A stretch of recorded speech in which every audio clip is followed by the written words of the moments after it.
Сайн байцгаана уу? Манай дараагийн дугаар ороход бэлэн болсон байна. Энэ удаагийнхаа дугаараар та бүхэндээ бас л нэгэн маш харамсалтай иргэний тухай ярьж өгөхөөр бэлдсэн байгаа. За ингээд шууд бичлэгээ эхэлцгээе. 2017 оны 8 дугаар сарын 21-ний өглөөний 6 цаг 30 минутанд Шуурхай албаны 911 дугаарт Мишиган мужийн Farmington Hills хотод байх нэлээд чинэлэг хүмүүс амьдардаг хэсгээс нэгэн дуудлага ирснээр энэ бүхэн эхэлсэн. Энэхүү дуудлага өгсөн хүн нь 14 настай Ая Алцаанцавыг их өсвөр насны охин байсан бөгөөд тэрээр хэлэхдээ өглөө сургуультай явах гээд ээжээгээ хайгаад унтлагын өрөөнд орсон ээж нь өрөөндөө байгаагүй. Тэгэхэр нь гайхаад гэр дотроо ээжээгээ хайгаад явжсэн чинь хоёр давхарт нь байх бараг хүн ордоггүй угаалгын өрөөний цонх нээлттэй байгааг анзаарсан байгаа. Ер нь бараг хизээж онгорхой байж идгүй энэ цонх онгорхой байхаар нь Ая гайхаад цонхон дээр очиод доошоо харсан чинь ээж нь цонхоор доош унсан бололтой гадаа цонхны доор газарт ухаангүй хэвтчихсэн. 911 оператор охиноос ээж нь амьсгалж байгаа эсхийг асуухад охин ахтай хандан ээжигээ амьсгалж байгаа эсхийг шалга хэмээн хэлсэн байдаг. Охинтой тухайн үед түүний ах 16 настай Мухаммед хамт байсан ба охиноос утсыг нь аваад 911 оператортой ярьж эхэлсэн. Оператор энэ үед утасны цаанаас ээжтэй хэрхэн анхны тусламж үзүүлэх зааврыг өгч эхэлсэн байгаа. Ингэж явах явцдаа оператор түүнээс ээж нь цонхноос унтсан юм уу? Яаж агаад унтсан бэ хэмээн асуухад нь Мухаммед мэдгүй би хараагүй өрөөнд байгаагүй цонх угаах гэж хагаад унчихсан юм шиг байна хэмээн хэлсэн байдаг. За цагдаагийн офицер Жоржныг дуудлагын дагуу осол гарсан газар ирэх үед Ая түүнийг хүлээгээд хашааныхаа үүдэнд зогсож исэн бол харин Мухаммед ээжтэй анхны тусламж үзүүлэхээр оролдон хиймэл амьсгаа хийгээд байжсэн. Цагдаагийн офицер ирэх үед түргэн тусламжийнхан ч мөн түүнтэй бараг зэрэгцээ туслын газар дээр ирсэн ба харамсалтай нь энэ үед Ая Мухаммед хоёрын ээж Нада Хураны аль хэдийн амьсгал хураасан байдалтай олдсон байдаг. За мөрдөгчөд 14 настай Ая болон 16 настай Мухаммед нараас мэдүүлэг авч эхэлсэн. Аягийн ярьснаар бол Ая өглөө болгон сургууль дээрээ 6 цаг 30 минут гээд очсон байж ах ёстой байдаг. Ээж нь түүнийг өглөө болгон сургууль дээр нь хүргэж өгдөг. Гэтэл энэ өдөр Ая босоод сургуультаа явах гээд бүх юмаа бэлтжээд ээжээгээ хайн өрөөнд нь орсон боловч ээж нь унтлагын өрөөндөө байгаагүй. Тэдний хоёр давхарт нь байдаг зочдод зориулсан угаалгын өрөөг ээж нь ихэнх үедээ өөрийнхөө нүрийг буддаг өрөө болгон ашигладаг юм байлээ. Тиймээс Ая охин ээжээгээ тэнд байж магадгүй гэж бодоод тэр өрөө рүү шагаагаад үзтэл ээж нь өрөөнд байгаагүй. Гэхдээ өрөөний цонх нь онгорхой байсан.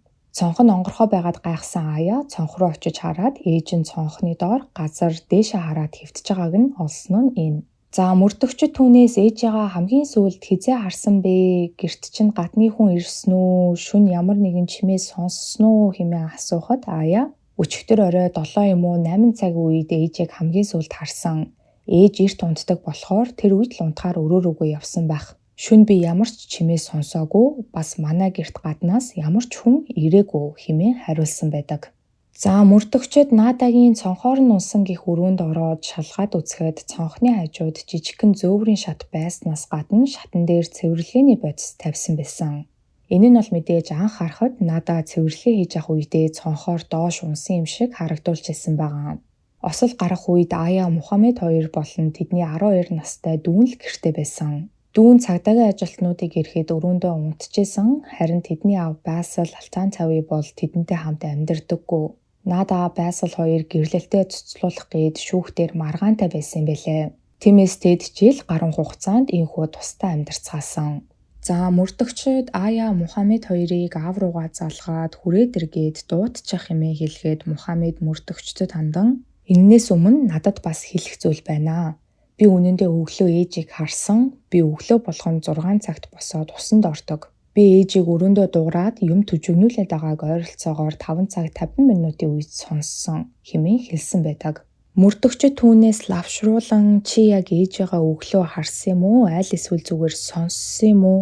Ээж чи унтлагын өрөө хаана байдэн" хэмээн лавлаа асуухад Мухаммед "Би зүгээр ээжийг өрөөнд байгааг нь сонссон. Өөрийнх нь өрөө доод давхарт, гэхдээ ихэвчлэн 2 давхарт нүрэ буддаг өрөөндөө байж идэн" хэмээн хэлсэн байгаа. За Надагийн салж байгаа нөхөр Байслыг хүүхдүүд нь залгаж дугдаад түүнийг осол гарсан газар дээр ирэх үед мөрдөгчд түүнд эхнэрийнх нь нас барсан талаар дуулгасан. Энэ үед Байсал мэдээж гинтийн гүн шоконд ороод өвдөг дээрээ сөхөрт суугаад уйлсан байдаг. За үүний дараа ослын газар дээр шинжилгээ хийсэн шинжээчид болон мөрдөгчид хэд хэдэн эргэлзээ төрүүлэм зүйлсийг олж анзаарцгаасан. Нэгдүгээрт Надаг анх олсон Ая болон Мухаммед хоёр ээжийнхээ биеийг хөдөлгөөгүй анх олох үед нь л ээж нь дээшээ харсан байдалтай хэвтжижсэн гэж хэлээд байгаа. Гэтэл Надагийн цонхноос унаад дээшээ харсан чихтээ яг ямар байрлалтай олдсон гэдг нь бол нэлээд хачирхалтай харагдчихсэн. Яг хүн цонхноос унаад дээшээ харсан ийм байрлалтай байж болно. Гэхдээ маш ховор тохиолдолд. Тэр тусмаа өндрөөс биш 2 давхрын цонхноос ийм байдалтай унсан гэдэг нь нэлээд сэжигтэй гэсэн үг. Хоёрдугаарт Надагийн биенээс бараг цус гараагүй байсан. Тиймээс цонхноос унсан нь түүний үхэлд шууд нөлөө үзүүлсэн үү гэдэг нь бас эргэлзээтэй болоод ирж байгаа. Гуравдугаарт түүний цонхоор нь унаж нас барсан тэрхүү өрөөнд байгаа эд зүйлсийн байрлалууд. Өмнө нь хэлсэнчлэн цонхны дэргэд жижигхэн зөөврийн шат байсан. Дээрээс нь энд харагдаж байгаачлан шатны хамгийн дээд талын гишүүр дээр цэвэрлэгээний бодис байсан. Тэгвэл тэрхүү шатны хажуухан талд жижигхэн хуванцар хувин дотор ус хийгээ тавьсан байсан нь энд харагдаж байна. За зураг дээр харагдаж байгаачлан энэ хувин дотор байгаа ус бол маш цэвэрхэн, огт дотор нь ямар нэг зүйл хийсэн шинжгүй. Дээрээс нь шатны хажуугаас олдсон нь мөрдөгчдийн анхаарлыг татсан. Үүнээс гадна хэрвээ Нада тэнцвэрээ алдаад цонхоор доош унасан бол унахдаа ямар нэг зүйлээс зуурах гэж оролдох ч юм уу эсвэл ядаж түүний дээр нь зогсож исэн шатн түүнийг унахад хөдлөөд цэвэрлэгээний бодис доош унах эсвэл шатн хөдлөх гэх мэт ямар нэг зүйл болох ёстой. Гэтэл эдгээр шат, түмпэн, цэвэрлэгээний бодисууд нь яг л хэн нэгэн Надаг цонхоор унсны дараа энд авчирээд зүгээр тавьсан юм шиг тийм төгс төгөлдөр байрлалтай харагдчихсэн байгаа.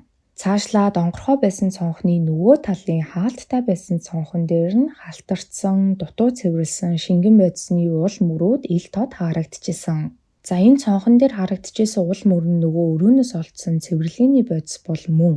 Гэхдээ энэ бодис нь хизээж цонх цэвэрлэхэд ашиглагдах бодис биш. Гэртээ цэвэрлэгээ хийдэг хүмүүс бол үүнийг сайн мэднэ, хизээж цонхоо цэвэрлэхдээ үүнийг ашиглахгүй. Энэхүү бодис нь ихэвчлэн угаалгын өрөө цэвэрлэхдээ ашигладаг. За тэр тусмаа гэрт мөөгөнцөр үүссэн тохиолдолд мөөгөнцөр сайн арилгадаг гэдгээрээ алдартай ийм цэвэрлэгээний бодис. За Надагийн цогцос олдох үед хажууд нь нэгэн тоосны альчуур мөн савтай цэвэр ус олдсон. Энэхүү тоосны альчуураас нэг тийм хурц цэвэрлэгээний бодис юм шиг үнэр гарч исэн боловч яг юу гэдг нь тодорхойгүй байсан тул мөрдөгчид үүнийг нотлох баримт болгон шинжилгээнд оруулахаар хуран авсан байдаг. Цаашлаад мөрдөгчид Надагийн гэрт хэн нэгэн гаднаас хүчээр нэвтрэн орсон гэхээр ямар ч уул мөрийг олоогүй. Гэхдээ гэрийнхэн эргэн тойронд хэд хэдэн хяналтын камерууд байгааг мөрдөгчид олж анзаараад хяналтын камеруудыг нь шалгахыг хүссэн боловч Басал тэдэнд хяналтын камерууд ажилдаг эсхийг би сайн мэдэхгүй байна. Ажилдаг байлаа ч яаж нэвтэрч ороод бичигдсэн дүрс бичлэгүүдийг олж үзэхэж мэдэхгүй хэмээн хэлсэн байдаг. Гэхдээ ер нь Басал гэрээсээ яваад 1 жил өнгөрч байгаа болохоос биш шал танихгүй хүний гэрт байгаа юм шиг айл эрт суйрлуулчихсан байсан камерын талаар ийм зүйлс ярих нь бол мэдээж сэжигтэй санагдах нь ойлгомжтой. Ямар ч байсан мөрдөгчдийг асуугаад байсан болохоор нь хяналтын камерыг шалгаж болно гэсэн зөвшөөрлийг Басал тэдэнд өгсөн байдаг. За мөрдөгчдийг хяналтын камерыг шалгаад үзэхэд хяналтын камерууд бол зөв зүгээр ажиллаж ирснээс гадна камернуудын нэг нь бүр Нада цонхноос унаад яг газарт хаана унсан тэр хэсгийг бичдэг ийм камер байсан болж таарсан. Хэдийгээр яг Надагийн унсан 2 давхрын цонх нь бол камерын дууранд бичигдэж үлдээгүй ч гэсэн өрөөнд яг юу болсон талаар сүүдэр нь гэрэлд ойн газарт бичигдэж үлдсэн байдаг. За энд харагдаж байгаачлан өглөөний 5 цаг 53 минутанд Надагийн нүрэ буддаг өнөөх өрөөний гэрэл нь ассан ба өрөөнд дотор хэн нэгэн хүн байгаа гэдэг нь газар туссан сүүдэрт тодорхой харагдаж байгаа. Гэхдээ энэхүү хүн нь Нада байгаагүй. Өрөөнд байсан этгээд цонхон дээр ирэн цонхыг онгойлгосон ба удалгүй Надагийн биеийг цонхоор түлхэн унгааж байгаа сүүдрийнхэн дүрс хяналтын камерт мөн л тодорхой харагдчихсан. Үүний дараа гэмт хэрэгтэн Надагийн цонхоор унан цонхон доор ухаангүй хэвтэж байгааг нь хэсэг ажиглан зогсож байгаад өрөөний гэрлийг унтраасан байгаа. Гэхдээ удалгүй буцаж өрөөний гэрлийг асаагаад цонхны дэргэд зөөврийн шатыг авчирн тавьсан бөгөөд үүнээс нь харахад Надагийн амь насаа алдсан явдал нь зүгээр ч нэг осол байгаагүй. Хүн амны гэмт хэрэг байсан ба гэмт хэрэгтэн хэргийн газрын нотлох баримтыг хүртэл хуурамчаар үйлдсэн гэдг нь эндээс тодорхой болсон байдаг.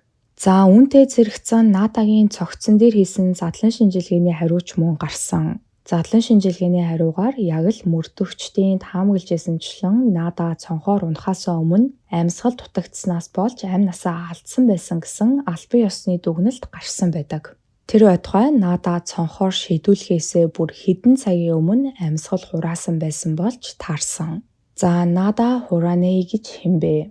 35 настай Нада Хуранаян 3 хүүхдийнхээ хамтаар амьдардаг. Тэрээр хувийн дасгалжуулагч байдаг ба түүний эргэн тойрныхын хүмүүсийн хэлдгээр Нада бол маш эрч хүчтэй, зоригтой, дайчин эмэгтэй. Үүнээс гадна тэрээр хүүхдүүдийнхээ төлөө бүх зүйлийг хийхэд бэлэн хүүхдүүдээ үүргэлж нэгт тавьдаг ийм л хичээнгүй ээж. Нада ер нь бол байнга нэмсэглэж, тоглоом шоглоом хийж явдаг, бусадтай үргэлж ийдэг харьцдаг нэгэн байсан. Гэхдээ яг үнэндээ цаагаараа бол түүний хувийн амьдрал тийм ч аз жаргалтай байгаагүй. Байсал Нада хоёр анх 1999 онд хурмаа хийгээд 17 жил хамтдаа амьдарч 3 хүүхэдтэй болсныхаа дараа 2016 оны 2 дугаар сард Нада Байслаас салахаар шийдсэн байдаг. За яагаад Нада энэхүү шийдвэрийг гаргасан бэ гэхээр ер нь бол Байсал хүчирхийлэгч Надад байнга сэтгэл санааны болон бие махбодын хүчирхийлэл үлддэг. Дээрээс нь ууртай догшин хүн юм байлээ. Гэтэл 2016 оны 2 дугаар сарын 14-нд буюу Валентины баярын өдрөөр Байсал дахин Надад хүчирхийлэл үлдэж түүнийг шатны уруу түлхсэн байдаг. Үүнээс болоод Нада бэртэл аван эмнэлэгт хүргэгдсэн ба Байсал бол өөрийгөө ямар ч гэм буруугүй би түүнийг түлхээгүй надаас болоогүй хэмээн мэлцэжсэн ч гэсэн шүүхээс түүнийг Надагаас 2 жилийн хугацаанд хол байх ёстой гэсэн restraining order-ыг гаргасан. Тэгэхээр Байсал өөрийнхөө хэлээдсэн шиг тийм ч гэмгүй цагаахан хүн биш байсан байх нэ. Тэгэхээр Байсал зөвхөн хүүхдүүдтэйгээ уулзах гэж л богино хугацаагаар Надагийн ойрхон очиж болно гэсэн шүүхийн заалттай. Гэртээ бол бүр очих хориотой. Ингээд энэхүү явдлын дараа Надаач түүнээс салах өргөдлөө шүүхэд өгөөд тэд шүүхтээр маргаантай байх үедээ эцсийн шүүх хурал нь болохоос ердөө 2 хоногийн өмнө Нада энэхүү амь насаа алдсан нь энэ. За Байсал зөвхөн гэр бүлийн хүчирхийллийн хэрэгээр шүүхтээр асуудалтай байгаагүй.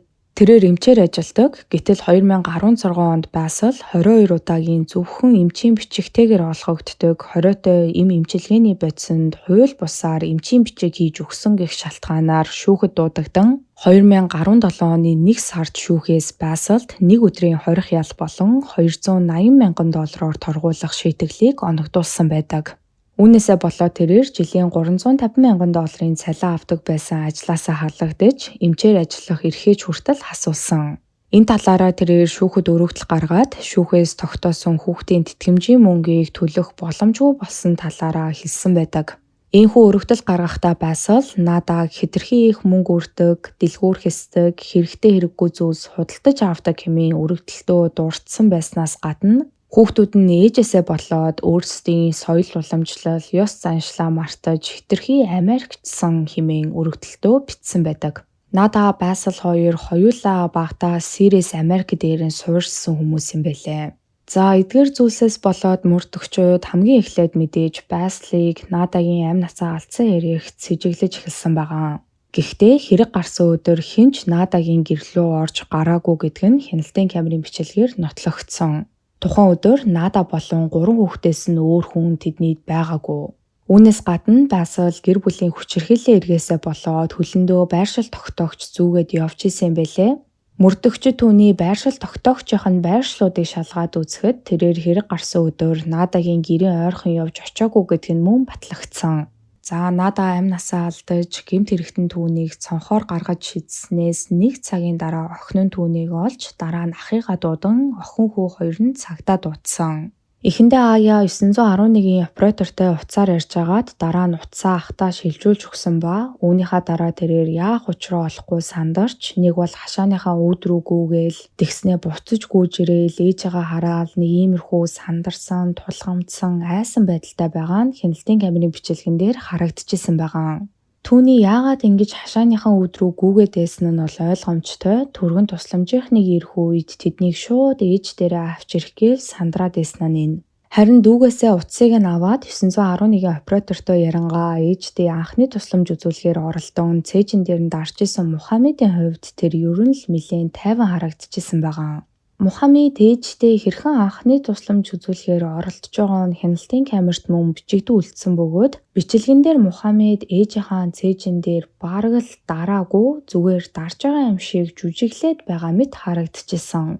Тэр байтугай Мухаммед дунд нь 2 удаа зогсоод амралт авсан. Энэ үедээ оператортай хамт яг л химэл амьсгаа хийж байгаа юм шиг 1 2 1 2 гэж тоолоод байсан. Тэгэхээр түүний байгаа байдал нь ээждээ туслахаар оролдож байгаа биш, харин 911 операторт ээждээ тусалж байгаа юм шиг сонсогдохоор зорж байгаа мэт харагдчихсан гэсэн үг. Үүгээр зогсохгүй цагдаагийн ажилтан болон түргэн тусламжийнхныг ирэх үед Мухаммед гинтхэн л ухаан орсон юм шиг эрчимтэйгээр ээждээ анхны тусламж үзүүлэхээр оролдож эхэлсэн байгаа. За хэрэг гарсан өдрийн үдээс хойш мөрдөгчөөд Надагийн гэрт нэгжлэг хийх зөвшөөрөл гаргуулж аван гэрт нь нэгжлэг хийж үзсэн. Нэгжлэг хийж авах явцдаа мөрдөгчөөд угаалгын өрөөнд нь байх угаалгын машин алдаа заагаад эвдэрчихсэн байгааг нь олж анзаарсан байдаг. Угаалгын машин дотор байрны өрөөний шалан дээр дэвсдэг жижигхэн хэвсэг хийгээд угааж авахт нь угаалгын машин нь эвдэрсэн байсан бол харин хатаагчин дотор Мухаммедийн цэнхэр өнгийн джинс болон цагаан өнгийн майкийг хийгээд хатааж исэн. За мөрдөгчөөд энэхүү угаалгын машин дотроос олдсон хэвсэг болон угаалгын өрөөнд байсан нүүр гарын алчуурыг мөн шинжилгээнд оруулахаар цааш илгээсэн. Учир нь мөрдөгчдийн таамаглаж байгаагаар гэмт хэрэгтээ эдгээр зүйлсийн нэгийг нь Надагийн амь насыг хөнөөхтөө ашигласан байх боломжтой. Надагийн цогцсны дэрэгдээс олдсон тоосны алчуурнаас ч тэр энэ хэвснээс ч тэр за бүр нүүр гарын алчуурнаас нь хүртэл ямар нэгэн хүчтэй бодисны үнэр гарч исэн. Энд бүхнээс нь харахад гэмт хэрэгтэн хүчтэй химийн бодис алчууранд шингээж агаад үүнийгээ Надаг хөнөөхтөө ашигласан байх боломжтой. Үүнээс гадна Надагийн гэрээс за тэр тусмаа гаражин дотор нь бол Надаг хөнөөхтөө ашигласан байж болзошгүй хэд хэдэн химийн бодисууд олдсон байдаг. Эдгээр бодисууд нь бол хортон шавж устгах, хогийн ургамлын ургалтыг нь зогсоох, цэвэрлэгээний зориулалттай цайруулах, будаг арилгахад зориулсан гэх мэт ийм олон төрлийн бодисууд. Тиймээс мөрдөгчөөд Надагийн гэрт байсан бүх хүчтэй химийн арилгатай бодисуудыг мөн шинжилгээнд оруулахаар лаборатори руу илгээсэн байдаг. За хяналтын камерын бичлэгийг шалгаж үзснийхаа дараа мөрдөгчөөд Надагийн гэрт буцаж хурж ирээд гэр бүлийн бүх гишүүдийг цагдаагийн хэлцээс дээр очиж мэдүүлэг өгөөч хэмээх хүсэлтийг тавьсан ба энэ үед нь бол Басил шууд татгаалтсан. Гэхдээ тэрээр мөрдөгчдийг Мухаммедаас мэдүүлэг авахыг нь зөвшөөрөөд өөрөө болохоор Аяг сургуулиас нь аавна гэд гараад явсан байгаа. За эхэндээ бол мөрдөгчөөд энгийн л зүйлсийг Мухаммедаас асууж эхэлсэн. Хэдэн цагт боссныг нь ээжээгээ хамгийн сүүлд хизээ харсныг нь дүү нөөрийг нь дуудахад хаана юу хийж исэн гэх мэт. Мухаммед ч эдгээр асуултуудад өмнө нь яаж хариулсан яг түүншгээ ижилхэн хариултуудыг өгч исэн байгаа. Харин үүний дараа мөрдөгчөөд Мухаммедаас хэрэг гарсан газар хяналтын камер байсныг мэдсэн үү хэмээн асуухад тэрээр үгүй тэнд камер байдгийг огт анзаараагүй юм байна хэмээн хариулсан. Үргэлжлүүлэн мөрдөгчөөд түүнд хяналтын камерын бичлэгүүдийг шалгаж үзсэн талаараа хэлсэн ба ээж нь цонхоор унах үедээ хэн нэгэнтэй хамт байсан гэдг нь хяналтын камерт бичигдэн үлдсэн байсан талаар хэлээд бүх мэдүүлгээ үнэн зөвөөр өгөхийг тулхан шаардаж эхэлсэн. Мухаммед харин энэ үед бүх зүйлийг дүү рүүгээ эргүүлэх гэж нэг үтсэн байгаа. Тэрээр хэлэхдээ би дүүгийнхаа талаар нэг их юм ярмааргүй байна л да. Гэхдээ яахав та нарт тус болно гэж байгаа бол би үннийг хэлье. Манай дүү надаас эрт боссон гэдг нь үнэн, бас тэр ээжийг хамгийн анх олсон хүн нь хэмээн хэлсэн. Мөрдөгчд хариуд нь ээжтэй чи хамт байсан хүн богинохон үстэй эрэгтэй хүн байсан. Бид нэр чамайг тэнд байсан гэдгийг мэдж байгаа. Осол гардаг, санамсаргүй зүйлс тохиолддог. Хэрвээ ээж чи амь насаа алдсан явдал үнэхээр санамсаргүй осол байсан бол чамд юу ч тохиолдохгүй. Чи тэнд байсан ч байж болно. Зүгээр л юу болсон талаар бүх зүйлийг үннээр нь хэл хэмээн хэлсэн байдаг. За харин энэ үеэс эхлээд Мухаммед уйлж эхэлсэн бөгөөд мөрдөгчдөд дараах түүхийг ярьсан. Мухаммедийн хэлж байгаагаар тэрээр өглөөсөрөө дуус уухаар гал тугаанд орсон ба ээж нь доод давхарт байгаа гэдг нь сонсогдчихсэн. Мухаммед ээжээгээ дээд давхрын өрөөнд нүрээ будж байгаа юм байна да гэж бодцоод дээшээ гарах үед ээж нь цонхныхоо дэргээд шат авч ирээд дээр нь гараа зогссон цонхоо арчих гээд байж исэн байгаа.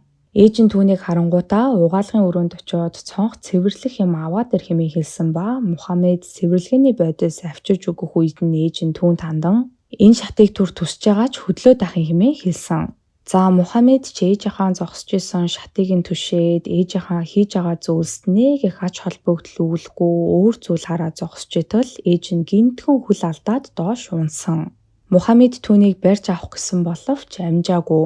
Харин тэрээр ээжээгээ доошоо унах үед нь өөрийгөө зүүдлээд байна гэж бодоод шууд өрөө рүүгээ яван шүршүүрт орж эхэлсэн хэмээн ярьсан байдаг.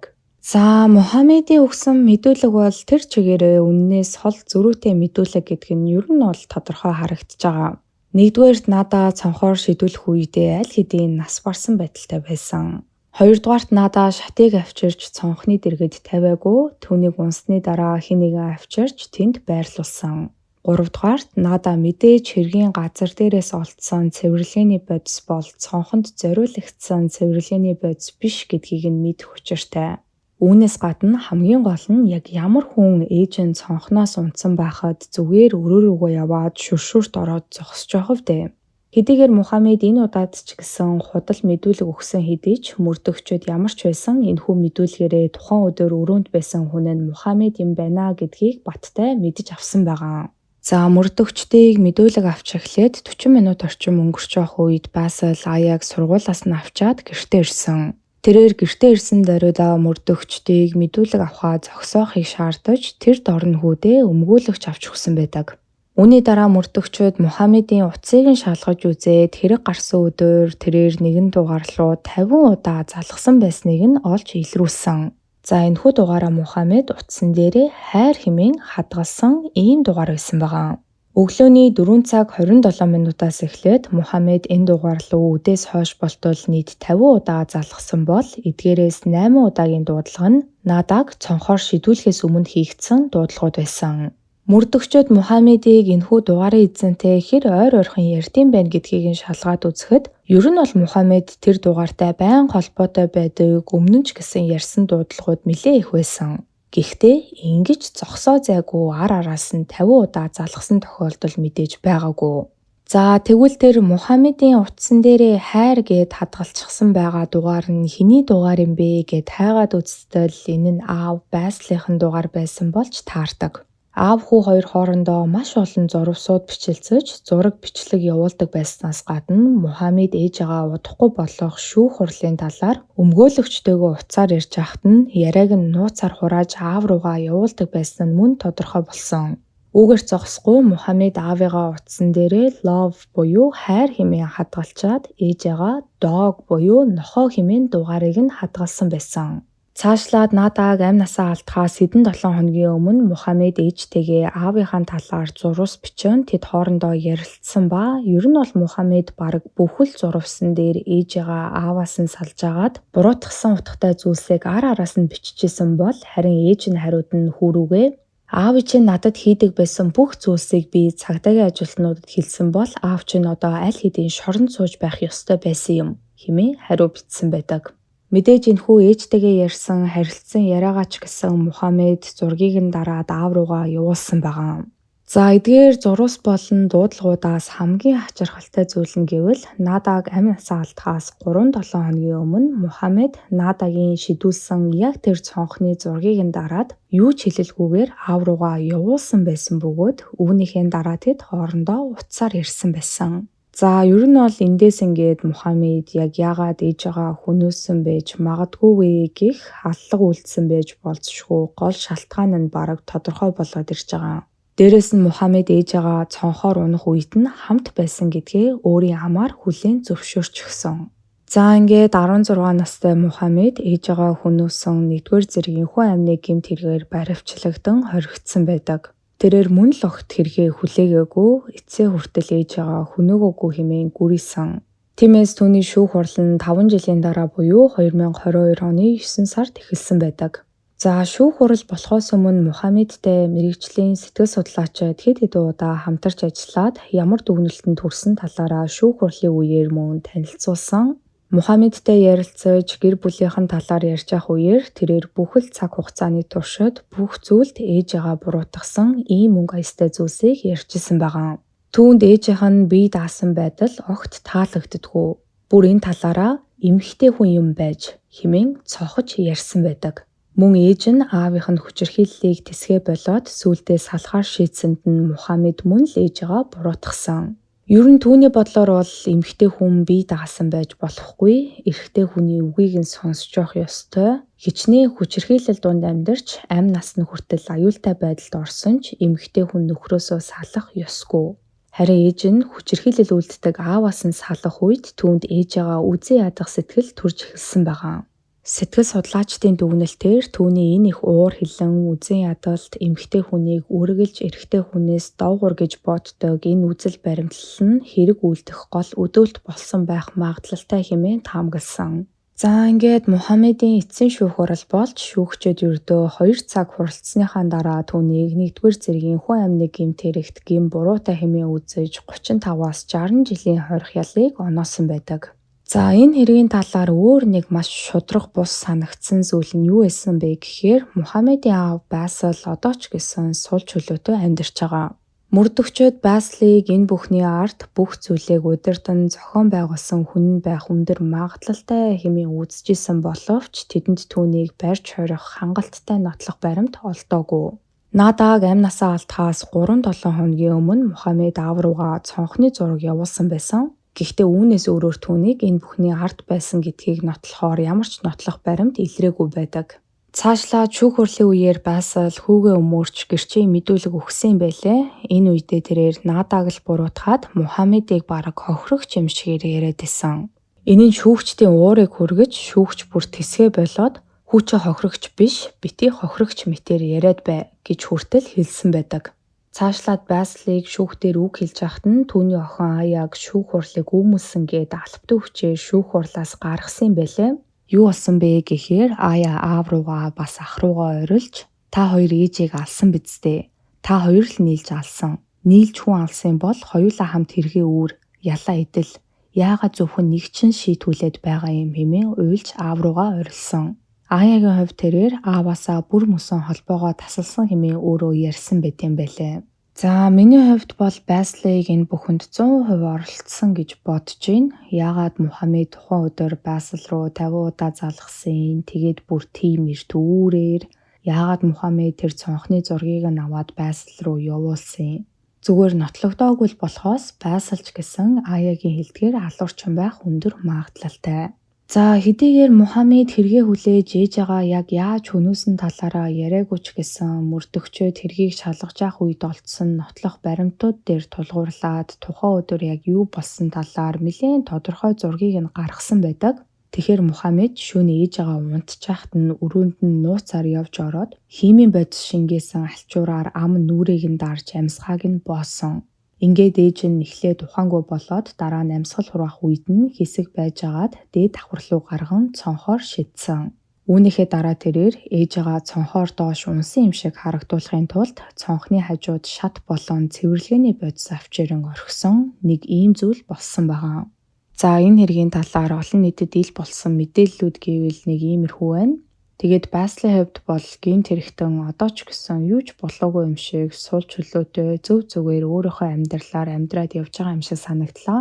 Та бүхэн маань бас энэ хэргийн талаар юу гэж бодож байна? Өөрийн хувийн бодлоо доор сэтгэл хэсэгт үлдээж бусадтайгаа мөн хуваалцаарай.